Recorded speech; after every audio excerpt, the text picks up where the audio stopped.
Well, sorry to interrupt again before a video, but I was just looking at this one, and boy, I still said a handful of things. I kind of explained the engine a little bit, horsepower rating and stuff, because I'd actually said this before, but I cut a lot of the videos out that I'd done to begin with, and so I'm not really sure if it made it or not. But so we kind of go through it. So if you actually did hear it before, because I can't remember what I put out, sorry, you're gonna have to hear a little bit of it again, but it ain't bad. The only thing that I'm bringing you really back for on this one is at one point I started draining the oil out looking for water in it, and I said that oil was heavier than water. No, we all know that's not true. I just said it not paying attention, thinking of other things. So water will always settle the bottom of a pan. It's always heavier than oil. That's why oil stays on top of the ocean or the water whenever there's a spill somewhere. That's why it stays on top. It's actually a lot easier to contain than one would think if you can get it out of the current. Anyway, don't need a history lesson on oil and water. But so I made a mistake there. But coming into this, I'm actually draining the oil, but I put a few things back together because I'm going to take it outside and do a quick wash job on it because how bad it is. So here we go. Off camera, I put the fuel rail back in, and it's half bolted down. It's not going to come out. And then I put the distributor back in because I'm going to take this thing out and clean it. I think I told you that before I stopped the last one. I don't know where this is going to come in from that last video. It may all be one. I don't know. It doesn't matter. That's the plan. So now I'm going to drain the oil. Now this motor, like I said, was out of an '88 town car. Lincoln, for those who don't know what that is, but I'm sure you do. I'm not trying to be smart. I'm just, in case you didn't know, it came out of an '88 Lincoln Town Car. It is a Roller 302 engine. I've explained that to begin with, and rated it at, I believe, 150 horse and like 260, 270 pounds of torque. I have decided, since the last video, it's actually been a couple of days since I did that first part of this video or the last video or whatever, that I'm not going to get carried away. I'm going to make it 175 to 200 horsepower, and that's probably all she's going to do. If it got 225, I'd be shocked. And the reason that is because it's not going to be a race car, so that to begin with. And number two is I really want the reliability, and we really would like to possibly take it on a road trip. So it'd be nice if it didn't have a big Lopi cam and aluminum this and all this. So I think I want to pull the heads because there's still question on water in the oil. I don't know yet. I'm actually going to drain the oil right now. The reason I was telling you that this came out of Lincoln is, for those of you who don't know, this is what they call a double sump pan. It has a sump in the front and a sump in the back. The one in the back is a little bit bigger. I don't know how the pickup tube thing works. I don't know if the oil just sits in the front once it gets there and doesn't go anywhere. I won't know until I pull the pan. I'm not going to pull the pan until this thing is clean. I do have to order a new pan anyway because this pan will not work in the Mustang. Of course, I'm going to pull the filter, but not today. I'm going to pull the motor mounts here in a little bit just to get them out of the way. Everything else, I'm going to seal up the intake manifold and the exhaust ports. And then off camera, I'm probably going to take it out and clean it because this thing's pretty rough. But what I mean by double sump pan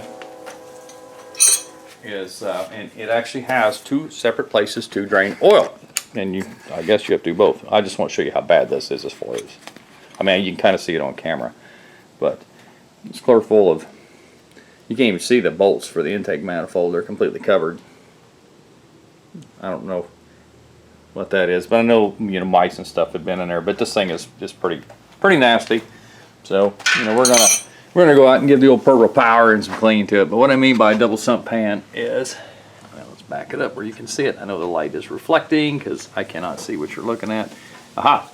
Okay, there's one bolt for the front part of the pan, which isn't very deep, but it is deeper than the center section. And then there's, whether it's picking it up or not, there you go. And there's one for the main, for the main part of the pan. So you really have to drain both of them to get all the oil out. So that's what I'm going to start at. We're going to drain the oil and see if there's any water in it, because like I told you at the beginning of the other one, there was question that there was water in the oil. Again, I don't know this. I'm going to run you down a little bit. Vomit, Kim! And the reason I don't know is I only ran the car maybe 8-10 minutes at a time, and only a few times. And the reason that was because I didn't have a good fuel system set up. I was actually running out of part of a 1 gallon Mobil 1 container hanging by a tarp strap underneath the car with a pump set up in it, and it's just kind of a mess. I couldn't drive it obviously because it was so small, it was sloshed around and it was unsafe, and da da da da. We can go on and on, but I'm not going to. So let's go ahead and some oil drained out, see if we have any water in it first. Motor sat obviously long enough, and we're going to find out pretty quick if there was any water moisture. You may not be able to see it from your vantage point. We will see. And believe me, you'll know as long as it's sat. Water will come out first. Obviously water settles to the bottom. Oil's heavier than water. And nope. It's really ugly. I know you can't see it, but there's no water in it. Just believe me, it'll run water first. I just drained water out of an LS what was it? No, 351. That 351 that was in here that I picked up out of that truck. That 91 Ford truck I was going to put in this Mustang first, but the 351 is out of the question. It's a real pain to try to make a 351 fit in this year. I think I said that already, so we're not going to talk about it again, but not doing it. Anyway, there is a few things I ran into already looking at this, and I will show you here in just a minute. Let me get the oil started in the back here if I can. It's not going to be easy. I always tell myself to drain the oil before I put it on the stand. Can't pull it off, guys. I don't need every drip of it out because, like I said, I'm pulling a pan anyway, but I'd like as much of it out as I can. If I turn it upside down to do a better cleaning on it, I would rather not have it start running out all the orifices.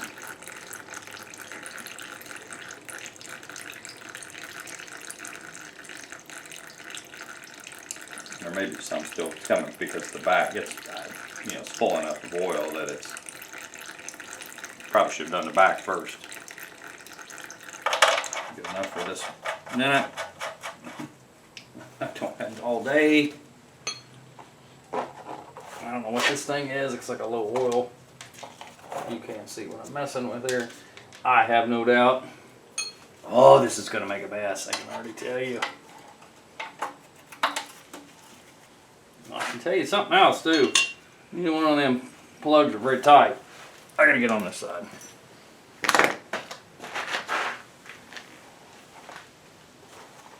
And I wish whatever this was would go away. You probably can't see anything I'm doing. I'm just pulling the rear. No, there was no water in that one either. So I'm pretty happy with that. So while that's draining, let me get a snot rag here.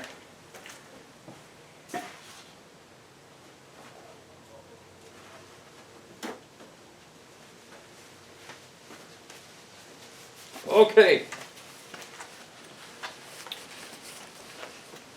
Even though I had this car running, and you know what? I remember now the video I put out on that Lincoln. I remember this engine smoking some, and that happens with ones that sat. I don't know how long this thing sat. I was told at least eight years. The fuel tank was completely crap. Don't. I was thinking about getting on my engine stand.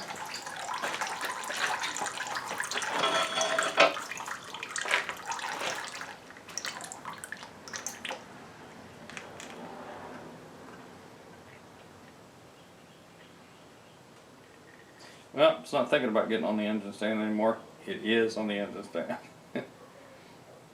I straighten the engine up to get more of it out. Yeah,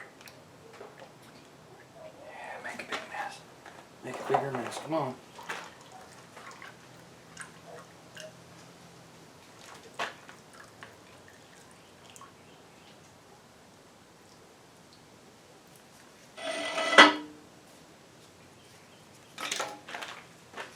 That's good enough. The oil looks really bad. Smells a bit nasty fuel. but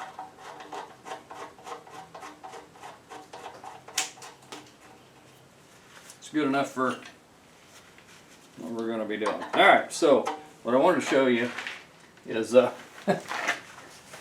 when you buy a used engine and they say it's ready to go, and in a lot of cases it can be, you know, they may have had it and they're doing something different, so they pull the engine out or whatever. But you may or may not have been able to hear it run. And now in today's world with video, everybody making videos of everything like me, you could easily make a video of this thing running like I did with this engine originally. It actually had a miss. It finally came out of it. Now I think it was an injector. That's one thing about these years. Pickups, I don't know how many sets of fuel. Come on, fuel injectors are replaced on those pickups over the years. I mean, many sets of them. They're really bad about going bad. They hang most of the time on a Ford. They'll hang shut, but I have had a couple of them that's actually hung open. And GM were bad about certain years of them after they get a lot of years. Okay, anyway. There's still a handful of things. Obviously, if they're telling you this is a good engine and it was running when they pulled it out and it hasn't been sitting that long, well, there's a handful of things you can actually check. Obviously, the oil. If it's got brand new fresh oil in it and a brand new filter, or an old nasty looking filter possibly, depends on what you look at, then chances are they drained the oil and put fresh in it just to kind of hide some stuff. I'm not saying they're doing that. Not everybody's a jerk, but that's something to look at. Or if the oil's really thick and nasty, smells like gasoline, probably ran fat. Maybe they didn't change the oil enough. It'd be nice if it let you pull the valve cover.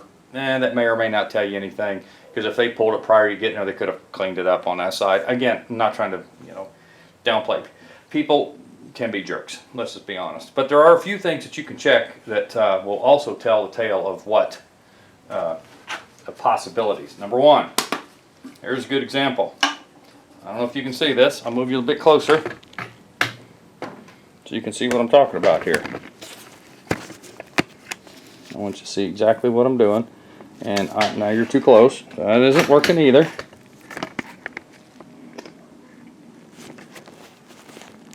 Okay, I don't think. Can you actually, let me turn this over, I can see what's going on. I don't think you can see this. I'll raise it up a little bit. I can't do too much or it won't show. This is the rotor. Okay? Now, there's still spark plugs in this. But I want to show you how much this thing moves on your, talking about your balancer, before this thing moves. And it tells you how much slop is in the timing chain. No movement on the rotor. Can you see that? That is slop in the timing chain. And to prove that this will turn, see, it's turning. But that's how much slop is in the timing chain. Now, when they get a few miles on them, they're all going to do that.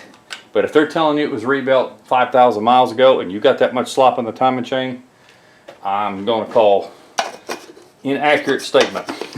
It's best I can say it. Nice as I can say it.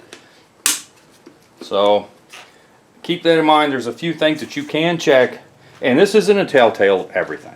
They may tell you, well, it's got 50,000 miles on it. Well, technically, they could in 50,000 miles have that much slop in them. Like I said, this engine had, if I'm not mistaken, 136. It's like 135 or something like that. I can't remember now.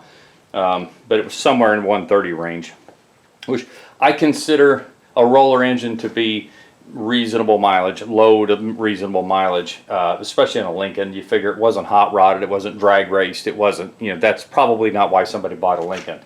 So, and everything was still intact. It still had the air pump on it, it still had the cat, it still had the single exhaust, it still had the factory air box and everything like that. So the car had never been molested.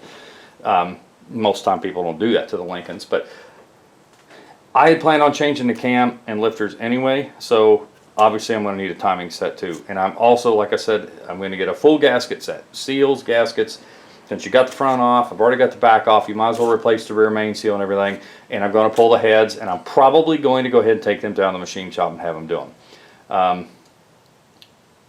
Just for the simple fact, I want them MagnaFlux, because if it was really getting water in the oil, which again, I don't know. I don't see any.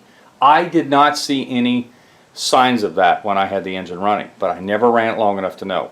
They said they were getting coolant in the oil. I see really dirty oil with no coolant in it. I pulled the radiator. I didn't see any oil in the radiator, so I didn't see it going the other direction. But again, without knowing, and this many miles, should I go through it, do just a quick hone job, throw some bearings and pump and everything like that, oil pump and rod and main bearing? Yeah, you know, when I pull the oil pan, that'll tell the tale. And then we'll make a decision from there. But at this point, we're going to go ahead and take it outside and clean it. And I will bring you back. I'm going to stuff these blue rags down in all these holes after I clean this intake up. And then I'm going to put a piece of Gorilla Tape on top of it. And I'm just going to shove rags in the exhaust holes. It's not going to hurt anything.